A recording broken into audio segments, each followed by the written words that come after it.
Renungan Pagi, Agama yang Bersinar oleh Ellen G. White, 3 Mei 2023. Mari kita berdoa. Bapa kami yang di sorga, Allah pencipta langit dan bumi, laut dan segala isinya, Allah yang maha besar, maha kuasa, sumber segalanya, yang kami sembah selalu melalui anak-Mu yang tunggal, Yesus Kristus. Terpujilah Yesus, anak Allah yang maha tinggi, yang adalah pencipta dan penyempurna iman kami. Pada pagi hari ini kami bersyukur boleh bangun dan berbakti, dan sebagaimana membaca dan mendengarkan nasihat firman-Mu, kiranya ini menjadi pembaharuan bagi kami semua, bahwa kami percaya kepada Engkau ya Bapa, sebab Engkau menepati janji-Mu. Beserta kami sepanjang perbaktian ini, kehendak-Mu yang jadi. Ampun kami akan dosa dan salah, karena kami berdoa hanya dalam nama anak Allah yang tunggal, Yesus Kristus, yang adalah Tuhan dan Juru Selamat kami. Amin. Renungan hari ini akan dibacakan oleh Saudara Abraham Andiarto. Kepada Saudara Abraham, kami persilahkan. Selamat pagi. Renungan pagi kita hari Rabu tanggal 3 Mei 2023 dengan judul Karena Allah Menepati Janjinya. Ayat tema di dalam kitab Kisah Para Rasul pasal 27 ayat 25. Sebab itu tabahkanlah hatimu saudara-saudara, karena aku percaya kepada Allah bahwa semuanya pasti terjadi sama seperti yang dinyatakan kepadaku. Beberapa orang selalu takut dengan masalah yang belum terjadi. Pikiran mereka terus memikirkan sesuatu yang tidak menyenangkan, yang mereka takutkan akan datang. Atau beberapa kesulitan mungkin benar-benar ada yang meskipun kecil, membutakan mata mereka terhadap banyak hal yang menuntut rasa syukur. Kesulitan yang mereka hadapi gantinya mengarahkan mereka kepada Allah, satu-satunya sumber pertolongan mereka, justru memisahkan mereka darinya, karena menimbulkan keresahan dan penyesalan. Apakah kita baik untuk menjadi tidak percaya? Mengapa kita harus menjadi orang yang tidak tahu berterima kasih dan tidak percaya? Yesus adalah sahabat kita. Seluruh surga tertarik pada kesejahteraan kita. Kita seharusnya tidak membiarkan kebingungan dan kekhawatiran dalam kehidupan sehari-hari membuat pikiran resah dan mengaburkan pandangan kita. Jika kita melakukannya, kita akan selalu memiliki sesuatu yang menjengkelkan dan mengganggu. Kita tidak boleh menuruti perhatian yang hanya membuat kita resah dan lelah, tetapi tidak membantu kita menanggung pencobaan. Anda mungkin bingung dalam bisnis, prospek Anda mungkin semakin gelap dan semakin gelap, dan Anda mungkin terancam mengalami kerugian. Tetapi jangan berkecil hati, serahkanlah kekhawatiranmu kepada Allah, dan tetaplah tenang dan ceria.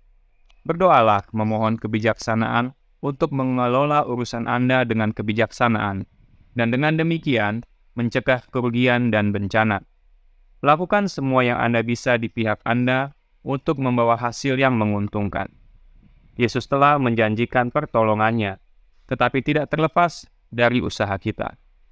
Ketika dengan mengandalkan penolong kita, Anda telah melakukan semua yang Anda bisa. Terimalah hasilnya dengan riang gembira. Dikutip dari Steps to Christ halaman 122. Demikian renungan pagi kita. Tuhan Yesus memberkati kita semua. Terima kasih. Terima kasih atas penata layanan Saudara Abraham. Tuhan Yesus memberkati. Selamat pagi saudaraku dalam Tuhan. Janji apakah yang dimaksudkan dalam renungan hari ini? Janji pertolongan dari Allah. Dan contoh yang renungan hari ini gunakan adalah pengalaman Paulus. Mari kita baca Kisah Para Rasul pasal 27 mulai dari ayat 23 sampai ayat 25 yang berbunyi, Karena tadi malam seorang malaikat dari Allah, yaitu dari Allah yang aku sembah sebagai miliknya, berdiri di sisiku dan ia berkata, Jangan takut Paulus, engkau harus menghadap Kaisar, dan sesungguhnya oleh karunia Allah, maka semua orang yang ada bersama-sama dengan engkau di kapal ini akan selamat karena engkau. Sebab itu tabahkanlah hatimu, saudara-saudara, karena aku percaya kepada Allah, bahwa semuanya pasti terjadi sama seperti yang dinyatakan kepadaku. Allah yang Paulus sembah adalah Allah Bapa, sebab hanya ada satu Allah bagi Paulus, yaitu Bapa. Dan dia telah mengutus malaikatnya datang kepada Paulus untuk menyatakan janji pertolongannya, bahwa tidak ada seorang pun yang akan binasa kecuali kapalnya. Kapal tersebut akan karam, tetapi semua penumpangnya akan selamat. Roh Nubuat berkata dalam Sketches from the Life of Paul, halaman 268 paragraf 1. Iman sang rasul kepada Allah tidak goyah. Dia tidak ragu tentang pemeliharaannya sendiri, tetapi janji keselamatan kepada kru kapal bergantung pada kinerja tugas mereka. Paulus percaya bahwa Allah Bapa pelihara dia dan pelihara seluruh penumpang. Tetapi para penumpang perlu menurut apa yang Allah nyatakan, yaitu untuk tetap tinggal di dalam kapal. Sebab ada yang berusaha melarikan diri dengan menggunakan skoci. Namun oleh karena nasihat Paulus, mereka mengurungkan niat dan skoci dibiarkan lepas. Kemudian oleh karena kondisi sudah 14 hari mereka tidak makan, Paulus kemudian menyatakan pentingnya untuk makan. Sketches from the Life of Paul, halaman 268, paragraf 3 melanjutkan. Paulus sendiri memberi teladan. Sesudah berkata demikian, ia mengambil roti, mengucap syukur kepada Allah di hadapan semua mereka, memecah-mecahkannya, lalu mulai makan. Maka kuatlah hati semua orang itu dan mereka pun makan juga. Rombongan 276 jiwa yang lelah, basah kuyup, putus asa, yang jika bukan karena Paulus akan menjadi hilang harapan dan putus asa, sekarang memiliki keberanian baru dan bergabung dengan sang rasul dalam makan pertama mereka selama 14 hari. Oleh karena hilang harapan dan putus asa, mereka tidak makan 14 hari. Namun oleh karena janji pertolongan Allah yang dinyatakan melalui hamba-Nya, banyak orang memiliki semangat baru dan bangkit. Padahal itu masih janji, belum digenapi. Tetapi karena teladan Paulus, mereka percaya.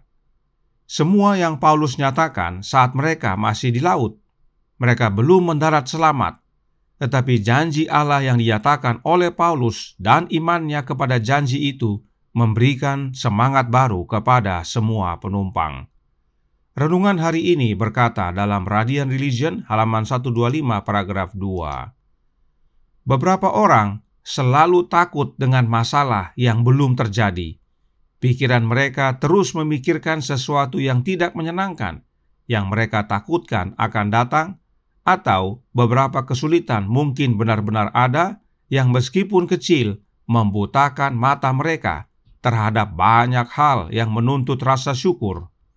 Kesulitan yang mereka hadapi gantinya mengarahkan mereka kepada Allah, satu-satunya sumber pertolongan mereka, justru memisahkan mereka darinya karena menimbulkan keresahan dan penyesalan. Terlalu sering kita khawatir akan sesuatu yang belum terjadi, yang membuat pikiran kita terbeban dan hidup kita tertekan. Dan sering persoalan serta pertengkaran terjadi hanya karena khawatir akan sesuatu yang belum terjadi. Perhatikan kondisi para penumpang kapal tersebut. Oleh karena hilang harapan dan putus asa, sampai-sampai para penumpang tidak makan selama 14 hari. Inilah yang terjadi jika kita khawatir akan masalah yang belum terjadi, meskipun kondisi memang mengkhawatirkan. Tapi perhatian kita seharusnya bukan kepada yang membuat resah, namun kepada yang dapat mengatasi masalah, yaitu Allah. Itulah pentingnya untuk mengarahkan pandangan kita kepada Allah, satu-satunya sumber pertolongan kita. Karenanya Roh Nubuat menasihatkan dalam The Review and Herald tanggal 3 Februari tahun 1885 paragraf 2 yang berkata, "Percayalah kepada Tuhan. Setiap hari memiliki beban, kekhawatiran, dan kebingungannya sendiri. Dan ketika kita bertemu, betapa siapnya kita membicarakan kesulitan dan pencobaan kita. begitu banyak masalah yang belum terjadi mengganggu, begitu banyak ketakutan yang dimanjakan, begitu banyak kecemasan diungkapkan, sehingga orang mengira bahwa kita tidak memiliki juru selamat yang berbelas kasihan, yang penuh kasih, siap untuk mendengar semua permintaan kita dan untuk menjadi penolong kita setiap saat dibutuhkan. Kita seringkali membawa segala macam kekhawatiran kita kepada orang lain. Kita bicara akan sesuatu yang belum terjadi, sehingga orang mengira kita tidak punya juru selamat, kita tidak punya harapan. Karenanya, The Review and Herald, Februari 3 tahun 1885, paragraf 4 melanjutkan. Kita tidak boleh melihat pada hal-hal yang terlihat dan menilai dari sudut pandang dunia dan diperintah oleh prinsip-prinsip dunia.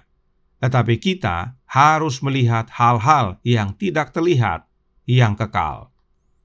Inilah pengalaman Paulus, dan itu sebabnya Paulus berkata, sebab kami tidak memperhatikan yang kelihatan, melainkan yang tak kelihatan.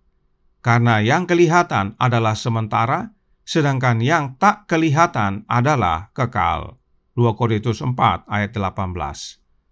Kiranya ini menjadi pengalaman kita semua, bila mana kita menghadapi masalah, tantangan, dan pencobaan. Dan tidak perlu khawatir akan apa yang belum terjadi. Kalaupun terjadi, pandangan kita jangan kepada sesuatu yang membuat resah, tetapi biarlah kita memandang kepada Allah yang adalah sumber pertolongan kita.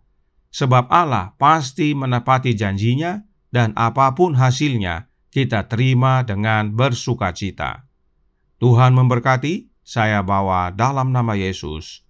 Amin. Mari kita berdoa. Bapa kami yang di sorga, Allah pencipta langit dan bumi, laut dan segala isinya, Allah yang maha besar, maha kuasa, sumber segalanya, yang kami sembah selalu melalui anak-Mu yang tunggal, Yesus Kristus. Terima kasih atas nasihat yang menguatkan pada pagi hari ini. Terlalu sering kami mengkhawatirkan akan sesuatu yang belum terjadi, sehingga membuat hidup kami terbeban, pikiran kami tertekan. Oleh karenanya, pelajaran pengalaman Paulus saat kapalnya hendak karam menjadi bagian kami. Bahwa Engkau ya Bapa menepati janji-Mu, dan Paulus percaya pandangannya hanya kepada Engkau yang tidak kelihatan. Dan oleh karena imannya, para penumpang dikuatkan. Mereka semua memiliki semangat yang baru. Karenanya tolong kami ya Bapa, curahkan roh anak-Mu dalam hati ini, sebab hanya oleh kehadiran Kristus kami dapat memiliki pengalaman yang sama. Sebab di luar Kristus kami tidak dapat berbuat apa-apa. Dan bila mana kami menghadapi banyak tantangan, problema dan masalah di dunia ini, janganlah pandangan kami kepada masalah itu yang membuat resah, tetapi pandangan kami hanya kepada Engkau ya Bapa, yang adalah sumber pertolongan yang Engkau sediakan melalui anak-Mu yang tunggal, sehingga mereka boleh melihat pengharapan sejati dan memilikinya. Beserta kami sepanjang hari ini kehendak-Mu yang jadi, ampun kami akan dosa dan salah, karena kami berdoa hanya dalam nama anak Allah yang tunggal, Yesus Kristus, yang adalah Tuhan dan Juru Selamat kami. Amin.